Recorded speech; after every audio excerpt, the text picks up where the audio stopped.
Oi, gente, eu tô aqui no Hopi Hari e olha esse brinquedo que eu tô indo. Ele é muito legal, ele vai bem devagarzinho, mas dá aquele frio na barriga. Foi muito legal e tava muito quente, eu já tava ali com meu boné, né? Eu tava ali no Hopi Hari, ele desce bem devagarzinho, ó. Muito legal.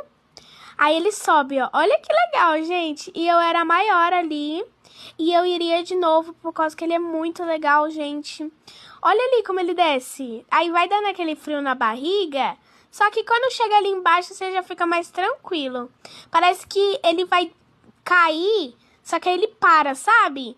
Aí dá aquele friozinho na barriga. Mas ele é muito legal e eu iria super de novo. Tava muito quente, gente. Muito legal esse brinquedo. Eu recomendo todo mundo ir, viu? Muito legal.